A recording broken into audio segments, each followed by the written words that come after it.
प्यारे छात्रों, कक्षा 9 विज्ञान में स्वागत है आपका। आज हम पढ़ेंगे रुधिर ब्लड, रक्त जिसको हम कहते हैं संवहन ऊतक मनुष्य में।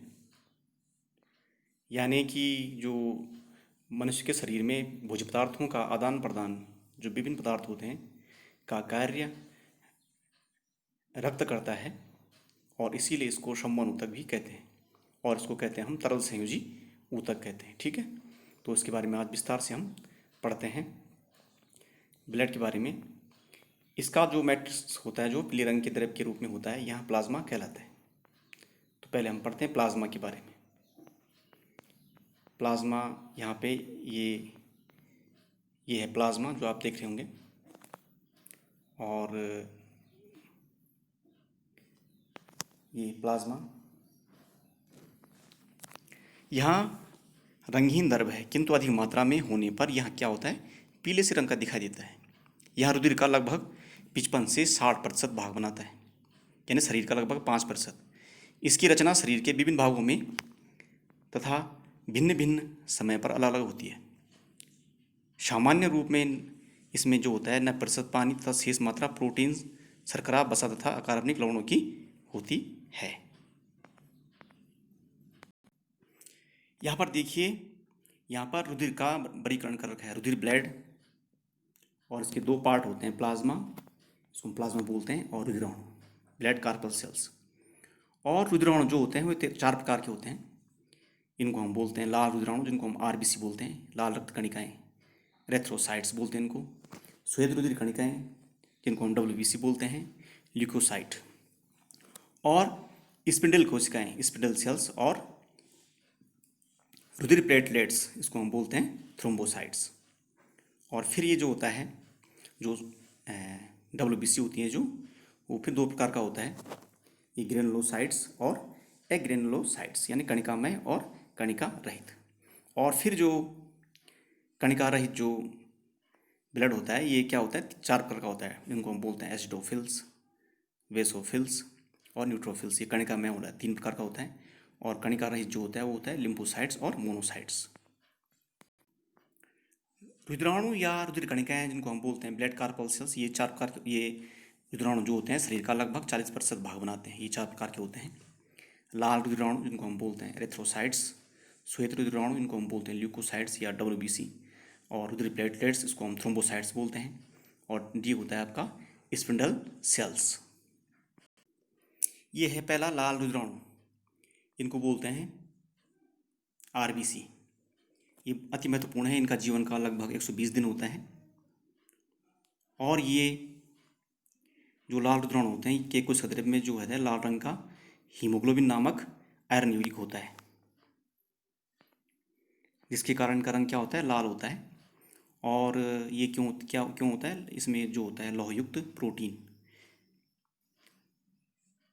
आयरन होता है, और ग्लोबिन तथा आयरन यूरिक हीमेटिन पाया जाता है। ठीक है, यहाँ ऑक्सीजन वाले भागों में क्या करता है, पहुँचाने पर ऑक्सीजन को पहुँचाता है। ठीक है, यानी हीमोग्लोबिन जो होता है ऑक्सीजन वाहक का कार्य करता है तथा श्वसन क्रिया में महत्वपूर्ण योगदान करता है। इसी कारण इसको श्वसन रंजक भी कहते हैं। हीमोग्लोबिन की सहायता से लाल रुधिराणु जो होते हैं ऑक्सीजन को शरीर के विभिन्न भागों में पहुंचाने का काम करते हैं। तो यह है लाल रुधिराणु, इसके अति महत्वपूर्ण कार्य हैं। यह है आपके श्वेत रुधिराणु, जिनको हम बोलते हैं डब्ल्यूबीसी, जिनका कि प्रमुख कार्य है शरीर में रोगों से लड़ने में क्या करते हैं, सहायता प्रदान करते हैं इनको। इसीलिए हम क्या करते हैं, शरीर का सैनिक भी इनको हम कहते हैं। तो ये लाल रुधिराणुओं की अपेक्षा बड़े, किंतु संख्या में अपेक्षाकृत बहुत कम होते हैं। इनका आकार अमीबा के समान होता है, जैसा अमीबा होता है एक कोष के जीव। इनमें केंद्रक अवश्य पाया जाता है, जबकि जो आरबीसी होती है उनमें केंद्रक नहीं पाया जाता है। और जो आरबीसी होती है वो उनमें क्या होता है, चिपकने का गुण होता है, उभयतल होते हैं वो। ठीक है, लेकिन इनमें केंद्रक अवश्य पाया जाता है। और जब रोगजनक अवस्था में जब हम रोगी होते हैं तो उस समय इनकी मात्रा बढ़ जाती है शरीर में। ठीक है, और इनके कोशिका द्रव्य में जो है हीमोग्लोबिन नहीं होता है। जीव द्रव्य में पाए जाने वाली कणिकाओं की उपस्थिति आधार पर कई प्रकार के होते हैं, जैसे यहाँ पे दिखा रखा है, यहाँ पे आप देख रहे होंगे। यहाँ पे मोनोसाइट्स, ल्यूको, ठीक है, लिम्फोसाइट्स, बेसोफिल्स, कई प्रकार के होते हैं क्या, वाइट डब्ल्यूबीसी। और इनका जीवन काल क्या होता है, सिर्फ 3-4 दिन का होता है। और रोगजनक अवस्था में इनकी संख्या बढ़ जाती है।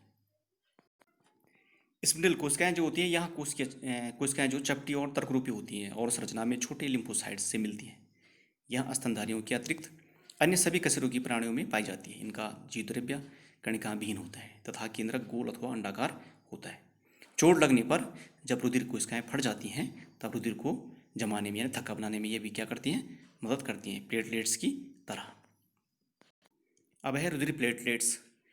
प्लेटलेट्स केवल स्तनधारियों के रुधिर में पाए जाते हैं तथा इनका कार्य भी स्पिंडल कोशिकाओं के समान रुधिर का थक्का बनाने में मदद करना है। थक्का का मतलब ये होता है जब क्या होता है, कहीं पे चोट लगती है और रुधिर बहता है, ठीक है, और जब वहाँ पे क्या होता है, जो ये ब्लड प्लेटलेट्स जो होते हैं वो क्या करते हैं, वहाँ पे ये थक्का बनाती हैं, जम जाते हैं वहाँ पे, ठीक है, जिससे कि रुधिर बहना बंद हो जाता है। तो ये ब्लड प्लेटलेट्स है। तो इनका महत्वपूर्ण कार्य क्या है, रक्त का थक्का बनाना। ये संरचना जो है ब्लड सेल्स जो हैं, ये ब्लड प्लेटलेट्स हैं जो, ठीक है, ये रेड ब्लड सेल्स हैं और ये हैं आपके प्लेटलेट्स। ये वाइट ब्लड सेल्स हैं, ऐसे दिखते हैं वो, ठीक है, ये चपटे होते हैं, केंद्रक विहीन होते हैं, इनमें केंद्रक पाया जाता है। और ब्लड प्लेटलेट्स क्या होते हैं, उसको हम थ्रोम्बोसाइट्स बोलते हैं। तो थ्रोम्बोसाइट्स क्या करता है, जब कहीं पे चोट लगती है तो वहाँ से खून निकलता है तो उसको वहाँ पे थक्का बनाकर, यानी रक्त का जमना मतलब वहाँ पे, ठीक है, और जो रक्त बहता है उसको ये रोक देती है। तो इस प्रकार से ये रक्त का थक्का बनाने में मदद करती हैं। इसके अलावा प्लेटलेट्स जो होते हैं वो केवल स्तनधारियों के दूर में पाए जाते हैं, ठीक है, और ये लाल रक्तकणों के समान ही ये बहुत बड़ी संख्या में पाए जाते हैं। हमारे शरीर में इनकी संख्या लगभग होती है 2.5 लाख प्रति घन मिमी। और इससे घट गई तो फिर क्या होता है, विशेषकर जो डेंगू बुखार होता है उसमें इनकी संख्या घट जाती है, ठीक है। इनमें केंद्र क्या होता है, अनुपस्थित होता है, ये शरीर से बाहर निकलते ही टूट जाते हैं। मेन का नेचर ये है। इसी कारण इनकी संरचना का अध्ययन ढंग से नहीं हो पाया है। इनका विकास लाल रुधिराणुओं के साथ ही, जो लाल रुधिराणु जो होते हैं, ये लाल रुधिराणु, इनका विकास कहाँ होता है, इनकी उत्पत्ति कहाँ होती है, इसको हम बोलते हैं रेड बोन मैरो, लाल अस्थि मज्जा। तो वहाँ पर थ्रोम्बोसाइट जो होते हैं इनका उत्पादन भी होता है, ठीक है। तो ये है आपके लिए ब्लड के रक्त के बारे में। और रक्त वर्ग आप जानते होंगे 4 प्रकार के होते हैं, ठीक है, ए बी और ओ। ओ क्या है, सरदाता, और ए बी को हम क्या बोलते हैं, सर्व प्राप्त करते हैं। यानी ए बी, अगर कोई व्यक्ति ए बी, उसका रक्त वर्ग ए बी है तो चारों जो रक्त वर्ग हैं उनसे रुधिर ग्रहण कर सकता है। और किसी का रक्त वर्ग अगर क्या है, ओ है, तो क्या कर सकता है, वो चारों रक्त वर्गों को अपना रुधिर आदान या दान कर सकता है। तो ये था रक्त के बारे में, ठीक है। यहाँ पे कुछ आपको क्वेश्चन दे रखे हैं। एंटीजन एवं एंटीबॉडी में अंतर। एंटीजन भी क्या होते हैं, प्रोटीन होते हैं, और एंटीबॉडी भी एक प्रोटीन होते हैं, ठीक है। एंटीजन जो शरीर से बाहर जितने भी टॉक्सिक हमारे शरीर में प्रवेश करते हैं उनको एंटीजन बोलते हैं, ठीक है। और इनसे लड़ने के लिए एंटीबॉडी कहाँ बनती है, प्लाज्मा बनती है। यानी एंटीजन रक्त में पाए जाते हैं और एंटीबॉडी प्लाज्मा में, ठीक है। जैसे कि आजकल कोरोना जो वायरस है उसका प्रकोप चल रहा है, तो कोरोना वायरस को हम एंटीजन बोल सकते हैं, ठीक है। और उसके खिलाफ जो हमारे ब्लड प्लाज्मा में एंटीबॉडी बनेगी, जिसको हम बोलते हैं इम्यून पावर, उससे लड़ने के लिए, तो उनको हम बोलते हैं एंटीबॉडी बोलते हैं, ठीक है। दूसरा है श्वेत रक्त कणिकाओं को शरीर का सैनिक क्यों कहा जाता है, तो ये आपके लिए क्वेश्चन है। Okay thanks. कहीं पे अगर समझ में नहीं आएगा तो आप मुझसे पूछ सकते हैं। Okay thanks.